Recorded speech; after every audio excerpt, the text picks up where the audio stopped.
Live from our 7 Tasmania studios, your nightly news with Kim Miller begins now. Good evening and thanks for joining us on this New Year's Day.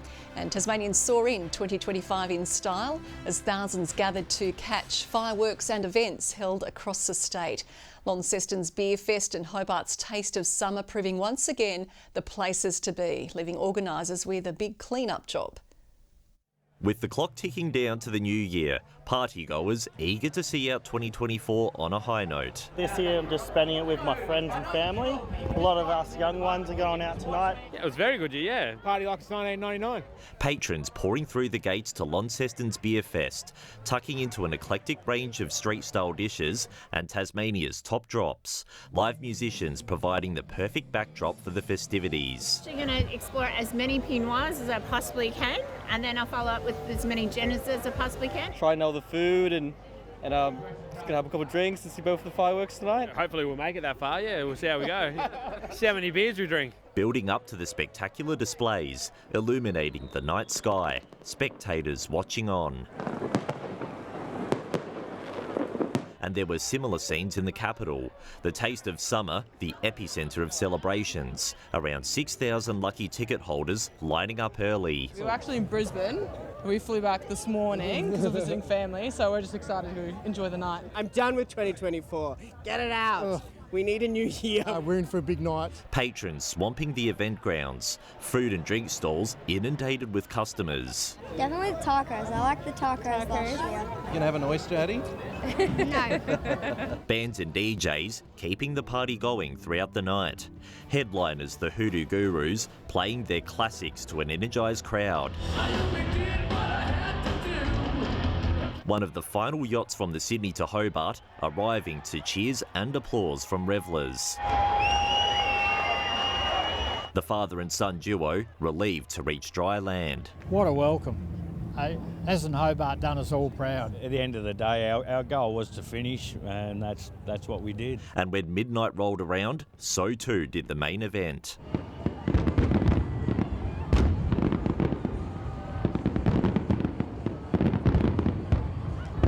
Organisers hailing the New Year's Eve celebrations a major success. Everyone was really happy. The stall holders are really happy with how last night went.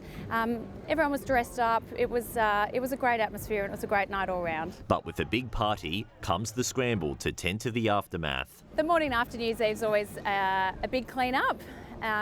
But we've got an amazing crew. We're 4 days in now. They know what they're doing, and it was all cleaned up, ready to go, looking fresh again for 12 o'clock opening. Anthony Dodd, 7 Tasmania News.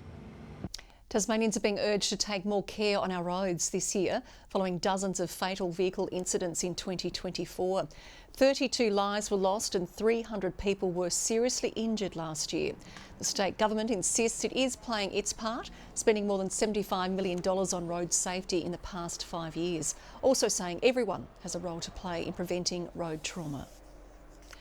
While many of us were out celebrating New Year's until the wee hours, new mums across the state were getting down to work.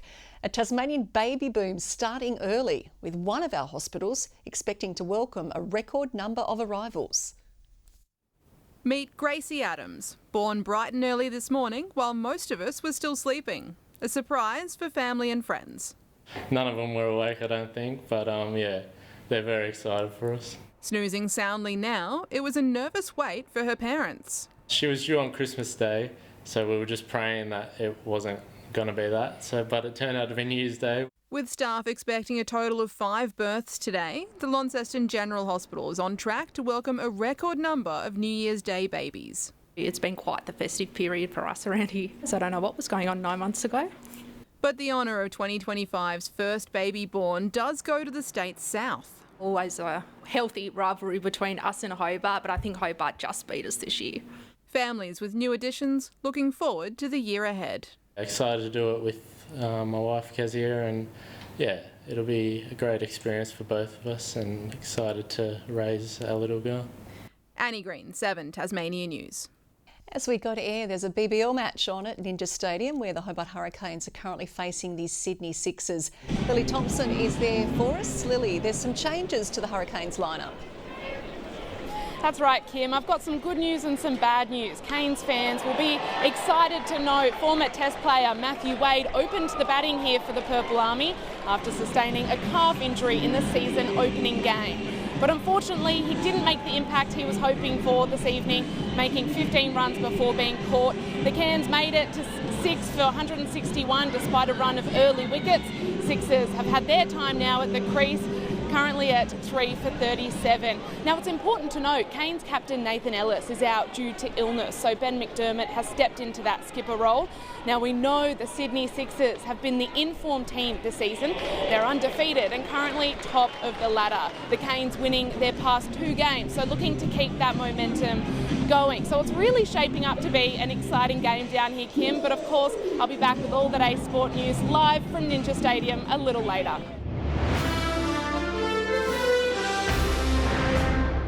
Smoke was sent billowing into the sky from a fire at a Launceston industrial yard.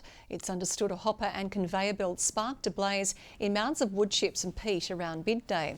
Firefighters attended the property off Henry Street following multiple calls to 000. It was eventually contained, the owners pitching in to help extinguish the smouldering piles. A Tasmanian master chef is serving up a special culinary delicacy at this year's Taste of Summer Festival. It's a quintessentially Tasmanian product many rarely get the chance to try. When it comes to Tasmanian seafood, it doesn't get much better than wild-caught backlip abalone. Oh, it's really good. Yeah, it's amazing. Wild-caught, sustainable, what more can you ask for? I kind of liken it almost similar to almost a calamari, but then also kind of got notes of mushroom as well.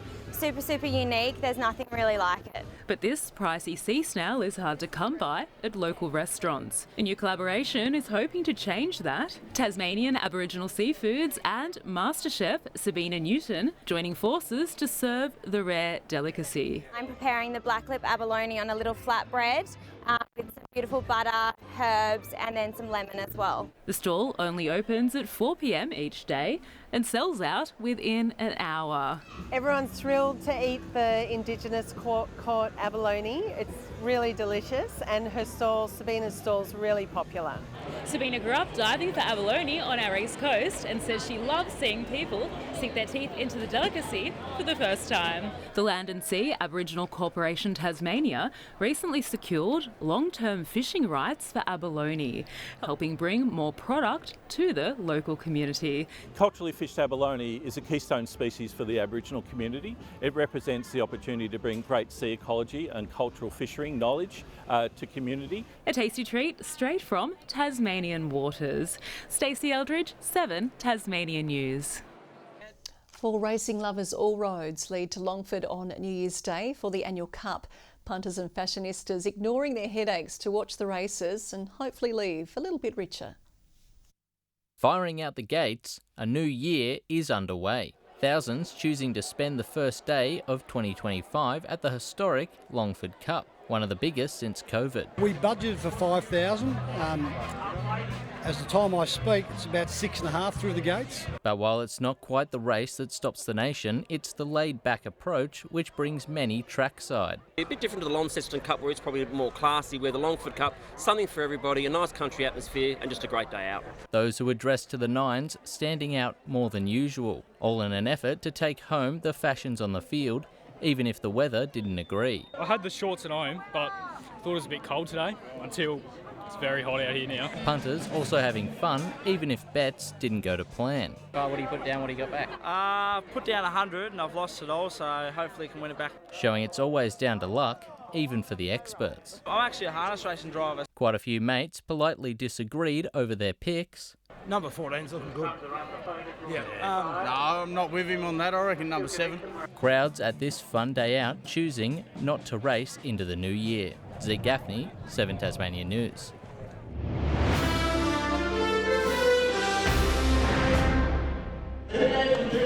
Welcome back to Ninja Stadium, where the Hurricanes are taking on ladder leaders Sydney Sixers. The Sixers at the crease, chasing the Canes 6 for 161. The visitors currently sitting at 8 for 84. Another Burnie Sports Carnival has wrapped up for the year. There was a spectacular display from athletes across the board. including the Australian penny farthing champion, who managed to smash another Guinness World Record. As the sun began to set, the men's Burnie gift final got underway. 22-year-old Devonport local Logan James crossing the line first before being embraced by his loved ones. I just don't have the words to describe it, hey. I normally, as Grant said, I'm normally yapping all the time, but I think I might cry, to be fair. And in the women's, it was Kate L. Smith taking out the cup, with Hobart gift winner Amelia Search hot on her heels. But you could see the smile on her face. Kate L. Smith, she knew she had it done. I'm speechless. I didn't think I was going to win. There was a lot of fast girls out there, but I just pushed myself as hard as I could and got there in the end. And in the cycling, Carnival regular Graham Frisley notched up his third Burnie wheel first place. Yeah, I love coming down here, racing down here. It's the best way to finish out the year. Fresh off breaking the 1 kilometre record, penny farthing champion Lizanne Wilmot had her eye on another title, aiming to break the world record for fastest speed, which originally sat at 38 kilometres per hour for women and 41.5 for men. Lizanne managed 41.7 kilometres an hour, breaking not just the women's world record, but the men's too. That is the fastest penny farthing ride on the planet of all time. I thought that it could happen, but I didn't think it was going to happen, especially not in this win. Starting a whole lap back from the starters, King Island's Stuart McSwain did well to be placed 12th out of almost 30 competitors in the open mile. Back mark, here comes Stewie through the line. He got through about half of them. St Helens is next to host the final carnival of the season on January 18. Well, Kim, it's looking like it's going to go down to the line here at Ninja Stadium. The Sixers are now 8 for 90. Fingers crossed the Canes will get over the line. Indeed, you've done well to stay focused with all that noise and a great game going on behind you. Thanks, Lily. Well, Kaya will join us after the break with the weather forecast.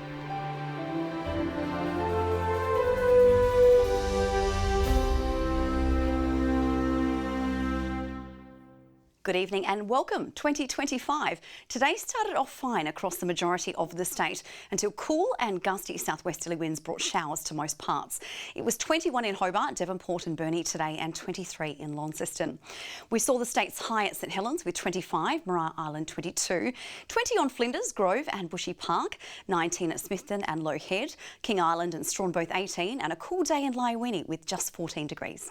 Widespread low cloud was seen about the west as a cold front crosses the state. Some convective activity and associated high cloud presented to the east today as low-level cloud lies over Tasmania and coastal Victoria due to that weak cold front. Tomorrow, a high-pressure centre moves over the Bight and extends a ridge across the island, bringing more settled conditions to the state. Southwesterly winds 10 to 20 knots, reaching 25 knots about the southeast, with winds in the east tending south to southeasterly throughout the day. West to southwesterly swells sit at 5 metres. Cloud returning to the south tomorrow. Hobart, Cygnet and New Norfolk all 20 degrees. Fine and mostly sunny in Launceston 23, partly cloudy in Devonport 21 and similar conditions in Campbelltown with 23. A little cloudy in Burnie but no chance of rain 21. Cloud cover in Strawn 17 and much the same in Smithton with 20 expected. A little cloudy too towards the east at Helens 19, 21 the top for Swansea and also Fingal. A mostly sunny day as we welcome Friday with light winds and afternoon coastal sea breezes. Saturday fine and mostly sunny with cloud increasing as hot inland conditions are expected. And on Sunday showers will develop across most parts of the state. To mainland conditions now for Thursday. Canberra sharing a cloudy day with Tassie tomorrow, 25 the maximum. Fine in Perth and Adelaide. A couple of showers in Sydney 27. A bit of cloud in Melbourne with 21 forecasted there. Clear across the state right now, 16 in Hobart, 20 in Launceston and 19 in Devonport. And Happy New Year to you, Kim. Thanks, Kai. You too. And that is all your news for now. Thanks for joining us. Happy New Year to you at home as well. Good night.